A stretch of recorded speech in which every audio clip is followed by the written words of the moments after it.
Bueno, con 17 grados de temperatura, el cielo parcialmente cubierto, iniciamos este encuentro en la ciudad de Mar del Plata, iniciamos esta semana, una semana a todas luces intensísima, que tiene la presituación del conflicto, la escalada del conflicto entre la provincia de Chubut y el Ejecutivo Nacional. La opinión generalizada de los dirigentes políticos con los que tuve oportunidad de hablar durante el fin de semana es que Nacho se fue en la curva y que además está haciendo un papelón realmente de proporciones. Es muy curioso todo esto porque indudablemente hay mucho más debajo de la alfombra de lo que en líneas generales los ciudadanos a pie hemos podido ver a lo largo de todos estos años en el uso de los fondos públicos. La cuestión de los fondos fiduciarios, que es ciertamente un dato muy potente del uso indebido de fondos públicos, que fueron creados en inicio durante el gobierno de Carlos Saúl Menem, pero no tuvieron, así digamos, no hubo una gran actividad alrededor de todo esto. Un instrumento con el que se encontró Julio De Vido cuando llegó al Ministerio de Obras y Servicios Públicos y que fue el primero que en realidad comenzó con la utilización de un sistema, de un esquema que permitió cada vez captar más dinero público fuera del control de la Auditoría General de la Nación y fuera del control inclusive parlamentario que pudiera hacerse para quien quiera observar un presupuesto nacional cada año. El gobierno está en una escalada fenomenal. Yo la grafico de esta manera. Para los marplatenses va a ser muy fácil de entender. Recordarán a ustedes que una de las ordenanzas, probablemente una de las más polémicas, que se dieron durante los 8 malhadados años de la administración Pulti en Mar del Plata, fue aquella que impuso el retiro de la cartelería de los negocios.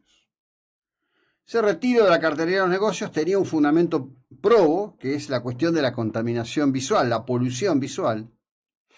Aquí debo agregar un dato que no tienen por qué saberlo, pese a que ha sido explicitado aquí en más de una oportunidad, que quien trajo o introdujo este tema de la polución visual es quien les está hablando en el año 1994.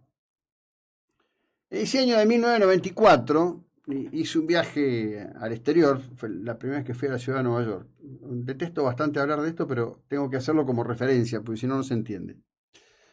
Y obviamente uno llega, primera vez, sacás 8 millones de fotos, estábamos todavía en la época de la máquina fotográfica y del rollo de fotos. Es más, ni siquiera estaba la opción, como años después hubo, que si vos tenías, suponete, un rollo de 36, 18 fotos y las querías revelar, te cortaban el rollo para revelar esas 18 y te quedaba el resto del rollo. Una etapa en que no, era todo el rollo. Bueno, cuando llegué acá, me habían quedado 7, 8 posibilidades de fotos para completar el rollo. Entonces fui, en ese momento se estaba hablando de la demolición de la manzana 115 y me puse a sacar fotos porque digo, bueno, esto va a desaparecer, evidentemente esto va a ocurrir. Y yo me había traído una idea en la cabeza que no terminaba de entender la diferencia, que yo veía que había una diferencia enorme. Vos vas a Nueva York, es una ciudad que, bueno, tenés un área que están los carteles del área de Broadway. No es que todo es así, es un área concreta. Digo, ¿dónde está la diferencia? No llegaba a percibirla, no la podía procesar. Cuando tuve las fotos a la vista, ahí me di cuenta. Nosotros teníamos un desborde de cartelería fenomenal. Poco tiempo después se lo comenté a Aprile, que todavía era concejal. Pues para mi sorpresa un día en una reunión de prensa que hacía Aprile al principio de su mandato, donde venían y traían facturas de Colombia y había café y bueno, y entonces Aprile hacía un despliegue y después decía, bueno, yo ahora ya expliqué mi punto de hoy, espero las preguntas de ustedes. Todo terminaba en un gran boludeo porque el Negro Pino se ponía a hablar de fútbol, entonces todos terminaban hablando de fútbol y eran todos amigotes. Yo debo haber ido a muy pocas de esas. Pero en una de esas pocas que fui, Aprile se puso a hablar que estaba leyendo un libro sobre polución visual. Yo digo, esto lo hablé yo con él. Entonces, unos días después me lo cruzo y le digo, che, el libro ese que estás leyendo de polución visual, ¿me decís cuál es? Porque me interesa mucho leerlo. Por supuesto, nunca me dio una respuesta. Era un blef, otro tanto. Quien se quedó con eso en su cabeza fue evidentemente quien luego fue intendente. ¿Cuál es el mayor punto de enojo, uno de los mayores puntos de enojo de los comerciantes de Mar del Plata con April? El tema de que hubo que quitar todos los carteles. Ahí hubo de todo. Estaba el que tenía el cartel de hace 20 años, el que tenía el cartel de 8 años, el que lo había hecho arreglar justamente en la temporada anterior, el que estaba terminando un arreglo. Y Pulti tomó una decisión en ese momento y dijeron, bueno, vamos por todo. Y empezaron a hacer operativos, algunos con mala leche, para exponer a alguna gente que él particularmente le tenía bronca.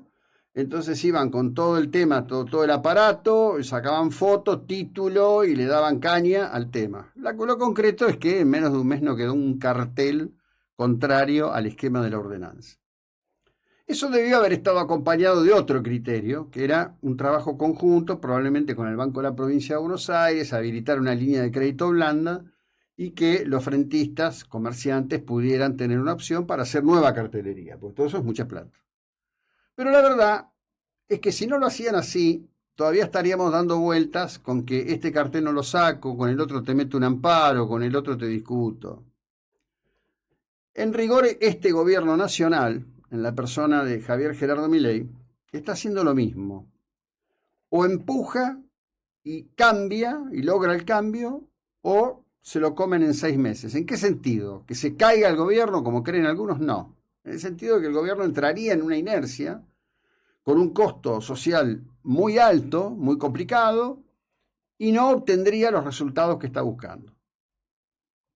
Para entender bien lo que está pasando con el tema de Chubut, al cual Nacho Torres debería reflexionar, y si Kicillof lo llamó para decirle que está con él, darse cuenta que algo debe estar haciendo mal,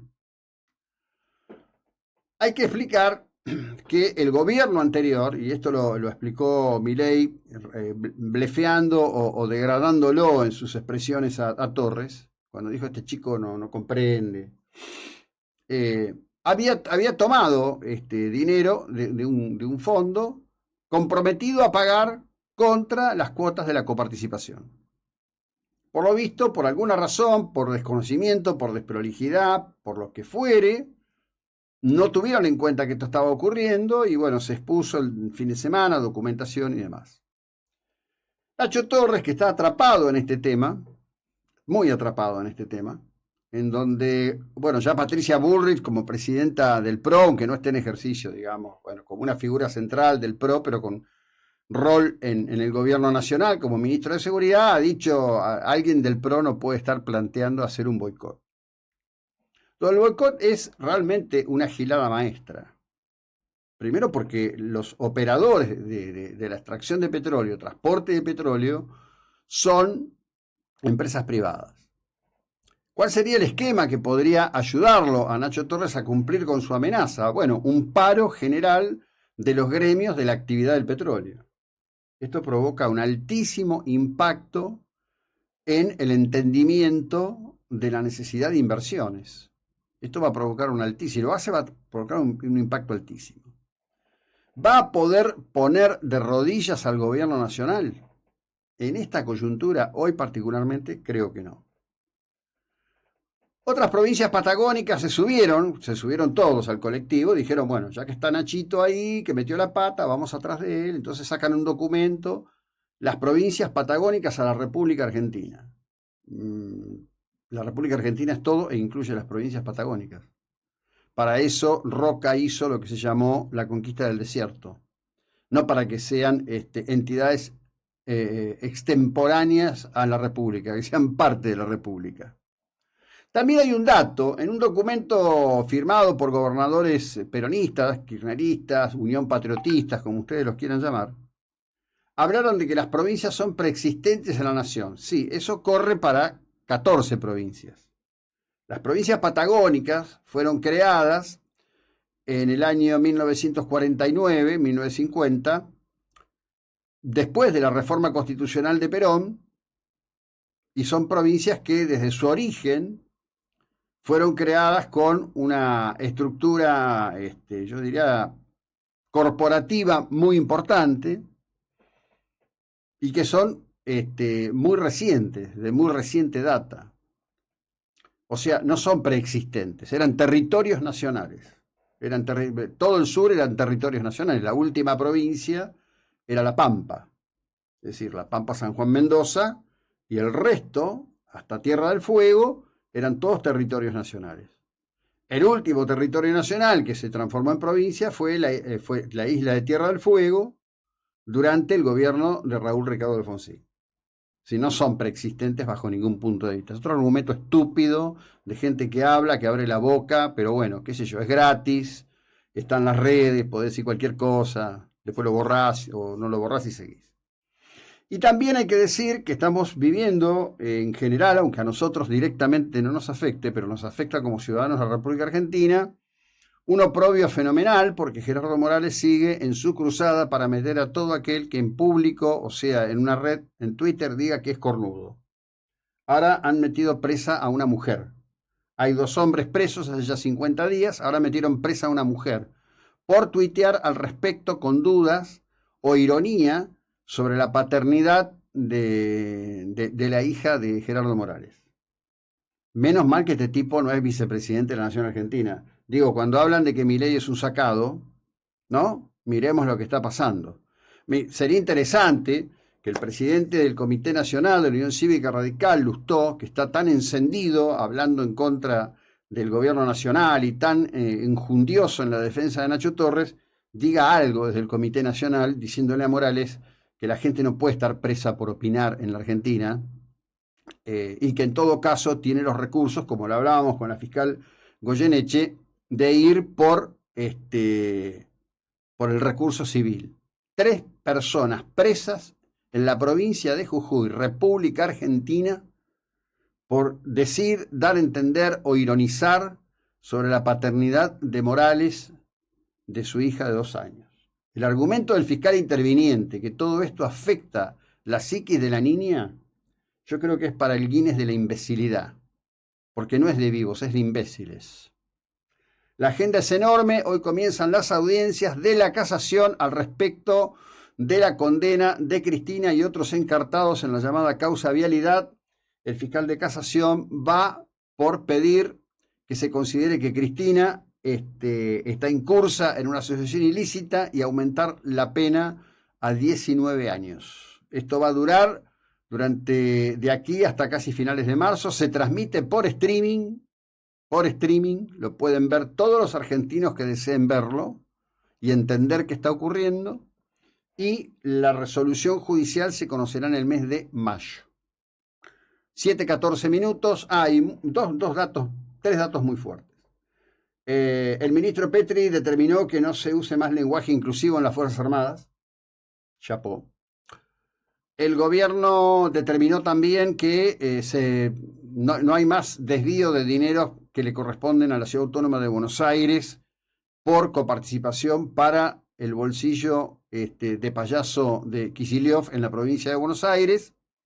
Y por otro lado, toda vez que el gobierno decidió tomarse un tiempo para terminar con el tema de los fideicomisos, porque evidentemente alguien avisó y dijo, che, mirá, acá hay un tema legal complicado, decidieron que los recursos que van al FISU, cajita que ha manejado todos estos años el dicasterio papal, pasaron del 9% del impuesto país al 1%. Es decir, no te lo puedo cerrar ahora, pero te achiqué la caja. Seguimos en un instante.